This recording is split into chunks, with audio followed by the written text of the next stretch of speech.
आप देख रहे हैं हमारा YouTube चैनल दी सच्चा भारत और आज के इस बुलेटिन में आपका स्वागत है। बीजेपी केंद्रीय चुनाव समिति की बैठक आज चुनावी राज्यों और केंद्र शासित प्रदेश के उम्मीदवारों के नाम पर होगा मंथन।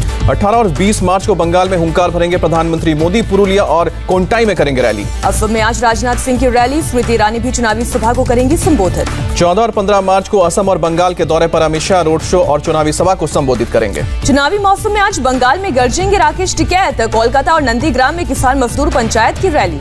26 मार्च को किसान आंदोलन के 4 महीने पूरे, संयुक्त किसान मोर्चा ने भारत बंद का ऐलान किया।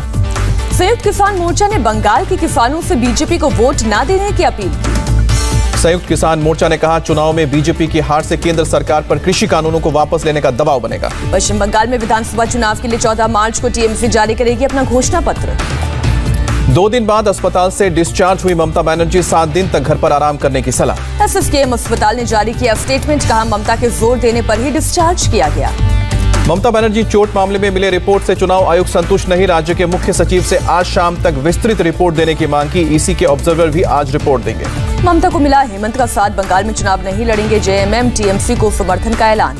शारदा घोटाला मामले में ईडी ने टीएमसी नेता मदन मित्रा को भेजा समन, 18 मार्च को पूछताछ के लिए बुलाया। बंगाल के लिए आई कांग्रेस की 30 स्टार प्रचारकों की लिस्ट, सोनिया गांधी, मनमोहन सिंह, राहुल गांधी के नाम भी शामिल।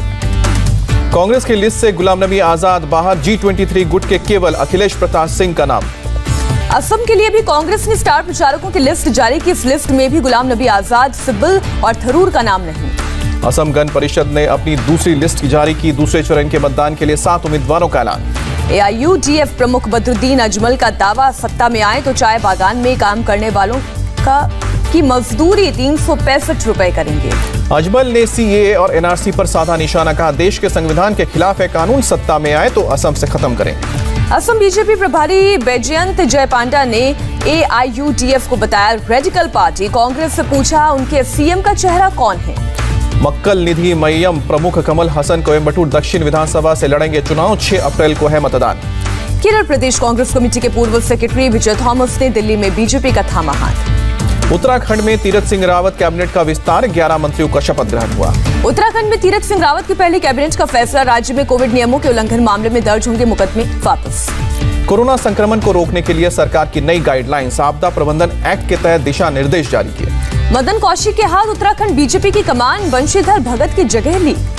सोमेश्वर की विधायक रेखा आर्य ने ली मंत्री पद की शपथ, पारंपरिक कुमाऊनी परिधान आकर्षण का केंद्र रहा।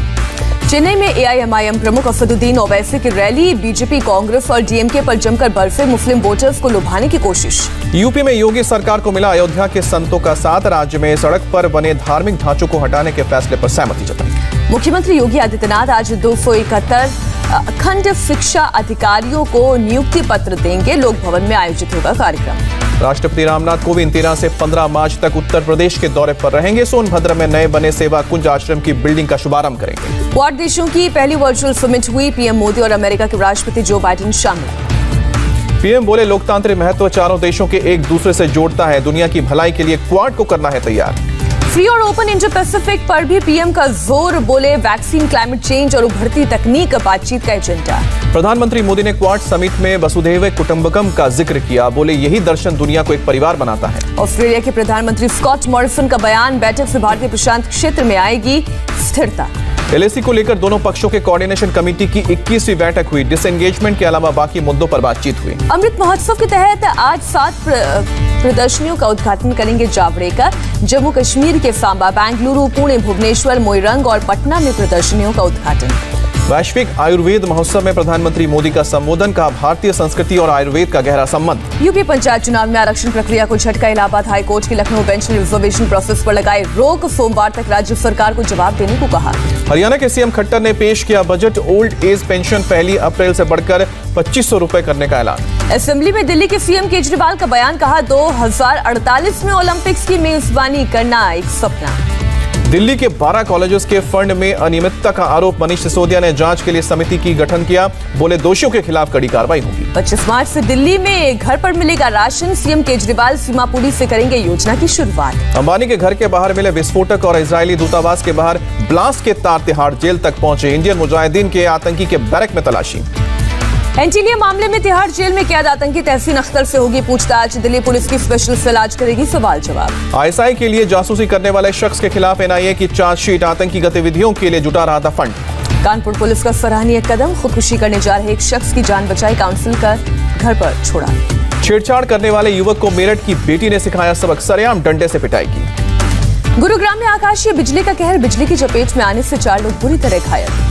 ओडिशा के मयूरभंज में जंगल में भीषण आग, बारिश ने बुझाई आग। बारिश के बाद खुशी में नाचते फॉरेस्ट ऑफिसर का वीडियो भी वायरल हुआ। दिल्ली के ओखला फेज 1 इलाके में एक कपड़ा मैन्युफैक्चरिंग यूनिट में आग लगी। काफी मशक्कत के बाद आग पर काबू पाया गया। गीता को जल्द मिल सकता है उसका परिवार। डीएनए मैच हुआ तो मां को मिलेगी बेटी। महाराष्ट्र की मीना पांद्रे ने गीता को अपनी बेटी बताया। देश में कोविड-19 टीके की अब तक 2.80 करोड़ से ज्यादा खुराकें दी गई। सबसे ज्यादा टीका लगाने वाला दुनिया का दूसरा देश बना भारत। 2021 में देश में कोरोना का नया रिकॉर्ड। एक दिन में सामने आए हैं 23,285 नए केस, 117 लोगों की मौत। महाराष्ट्र में बीते 24 घंटे में कोरोना से 15,817 लोग संक्रमित, 56 लोगों की गई जान। मुंबई में भी कोरोना संक्रमण में बढ़ोतरी। बीते 24 घंटे में कोरोना से 1646 लोग संक्रमित हुए, 4 की मौत। नागपुर में 24 घंटे में 1,957 नए मामले, 24 घंटे में 15 मरीजों की जान गई। नागपुर के कमिश्नरेट इलाके में कंप्लीट लॉकडाउन लगा। प्राइवेट ऑफिस रहेंगे पूरी तरह से बंद, जरूरी सेवाएं जारी रहेंगी। नागपुर से सामने आई हैरान करने वाली तस्वीर, शराब की दुकान में उमड़ी भीड़, कोरोना गाइडलाइंस की जमकर उड़ी धज्जियां। पुणे में रात 10 बजे तक ही खुले रहेंगे मॉल, सिनेमा हॉल और hotel. Deputy CM Ajit Pawar के साथ बैठक के बाद ऐलान। पुणे के सबसे बड़े बाजारों में से एक तुलसी बाग और बुधवार पेठ से सामने आई हैरान करने वाली तस्वीर। ना सोशल डिस्टेंसिंग का पालन दिखा, ना दुकानदार और लोग मास्क लगाए नजर आए। नवी मुंबई के पनवेल में नाइट कर्फ्यू का ऐलान। 22 मार्च तक केवल जरूरी सेवाएं मिलेंगी। मुंबई से सटे मीरा भायंदर के 5 हॉटस्पॉट में 31 मार्च तक लगाया गया लॉकडाउन। मीरा भायंदर महानगर पालिका के आयुक्त ने दिया आदेश, हॉटस्पॉट में सिर्फ इमरजेंसी सेवा जारी रहेगी। मुंबई में कोरोना से बचाने के लिए आत्मनिर्भर भारत मिशन के तहत जेजे हॉस्पिटल के डॉक्टर्स ने बनाई विषाणु रक्षक पेशेंट ट्रांसपोर्ट व्हीकल। मरीजों को कहीं भी ले जा सकती है सुरक्षित। मुंबई में 60 दिन में 90% कोरोना मरीज मिले। ऊंची इमारतों में, झुग्गियों में सिर्फ 10% कोरोना मरीज। मुंबई में लगने शुरू हुए 24 घंटे 7 दिन कोरोना के टीके, बीएमसी ने मंजूरी दी। नवी मुंबई के पनवेल म्युनिसिपल कॉर्पोरेशन के इलाके में नाइट कर्फ्यू लागू, 22 मार्च तक जारी रहेगा। नियम तोड़ने वालों पर कड़ी कार्रवाई करने का निर्देश। अकोला जिले में अगले सोमवार सुबह 6 बजे तक सब बंद रहेगा, सिर्फ मेडिकल सेवा और पेट्रोल पंप चालू रहेंगे। ठाणे में कोरोना के बढ़ते मामलों को देखते हुए प्रशासन सख्त। 11 हॉटस्पॉट इलाकों में 13 में से 31 मार्च तक लगाया गया लॉकडाउन। कोरोना काल में मुंबई से सटे डोंबिवली में जन्मदिन पार्टी मनाने वाले कुछ लोगों के खिलाफ केस दर्ज हुआ। दिल्ली में कोरोना के 431 नए मरीज मिले, 24 घंटे में 2 लोगों की गई जान, 356 लोग रिकवर। यूपी में कोरोना के 166 नए केस सामने आए, एक्टिव केस की तादाद बढ़कर 1819 हुई। पंजाब के 8 जिलों में नाइट कर्फ्यू, रात 11 से 5 बजे सुबह तक कर्फ्यू। राज्य में फिर 10,000 के पार पहुंचे कोरोना के एक्टिव केस। पंजाब के स्वास्थ्य मंत्री बलबीर सिंह सिद्धू ने कहा, एक दिन में 30,000 से ज्यादा टेस्टिंग कर रहे हैं। पंजाब में ब्रिटेन जैसा स्ट्रेन होने की पुष्टि भी की। केरल में कोरोना केस से राहत, 24 घंटे में केवल 1,780 केस, 14 मरीजों की कोरोना से गई जान। केरल में एसएसएलसी समेत 2 परीक्षाएं रद्द की गई। नाराज छात्रों का मल्लपुरम में प्रदर्शन, पुलिस ने वाटर कैनन का इस्तेमाल किया। भोपाल में NIREH के प्रांगण का उद्घाटन करेंगे डॉक्टर हर्षवर्धन। CSIR AMPRI के कार्यक्रम में होंगे शामिल। दिल्ली के निगमबोध घाट पर हरित श्वाद्वा गृह हर्षवर्धन ने किया उद्घाटन, कम होगा एयर पॉल्यूशन। केंद्रीय मंत्री किरण रिजिजू सुबह 7:30 बजे मोरारजी देसाई नेशनल योग इंस्टीट्यूट में स्पेशल योग कार्यक्रम का करेंगे शुभारंभ। इंटरनेशनल योग दिवस के 100 दिन के काउंटडाउन को करेंगे लॉन्च। दुनिया में कोरोना के 11 करोड़ 95 लाख से ज्यादा केस, मौत का आंकड़ा 26,50,000 के करीब। ब्राजील में कोरोना की वजह से मौत का आंकड़ा बढ़ा, 15 राज्यों में 90% ICU बेड फुल।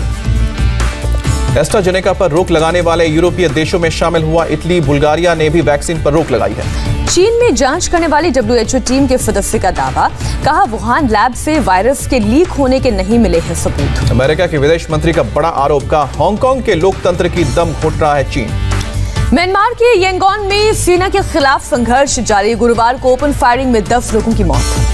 संयुक्त राष्ट्र ने $5.5 बिलियन की मदद राशि मांगी, कहा 3 करोड़ 40 लाख लोग भुखमरी के कगार पर। तुर्की से तनाव के बीच इजराइल का सैन्य अभ्यास, ग्रीस और साइप्रस की नौसेना के साथ एक्सरसाइज। ग्रीस के कॉफ्रू आइलैंड में बंदरगाह के पास खड़े एक क्रूज शिप के लोअर डेक में आग लगी, किसी के हताहत होने की खबर नहीं। वोल्केनो के आगे मूक दर्शक बना इटली। एटना ज्वालामुखी से फिर निकलता दिखा लावा। 4 किलोमीटर की ऊंचाई तक धुआं। श्रीलंका में भारतीय उच्चायुक्त गोपाल बागले ने श्रीलंका के उत्तरी प्रांत में 2 स्कूल सौंपे। भारत की मदद से मरम्मत किया गया था। इसरो ने फाउंटेन रॉकेट RH-560 किया लॉन्च। हवाओं के बदलाव का करेगा अध्ययन। श्रीहरिकोटा के सतीश धवन स्पेस सेंटर से लॉन्चिंग। जम्मू कश्मीर के किश्तवाड़ में बदला मौसम का मिजाज। कई इलाकों में बर्फबारी। अहमदाबाद T20 में 124 रन पर सिमटी टीम इंडिया। इंग्लैंड से आर्चर ने झटके 3 विकेट। भारत की ओर से श्रेयस अय्यर ने बनाए सबसे ज्यादा 67 रन। ऋषभ पंत ने 21 रन की पारी खेली। लगातार दूसरी बार 0 पर आउट हुए विराट कोहली। पिछले 5 में से 3 पारियों में खाता नहीं खोल पाए। तीसरे वनडे में भारतीय महिला क्रिकेट टीम की हार। दक्षिण अफ्रीका ने डकवर्थ लुइस के तहत 6 रन से जीता मैच। 5 मैचों की वनडे सीरीज में दक्षिण अफ्रीका 2-1 से आगे। पहले वनडे में भी भारत को मिली थी हार। मिताली राज ने रचा इतिहास। इंटरनेशनल क्रिकेट में 10,000 रन बनाने वाली पहली भारतीय महिला क्रिकेटर बनी।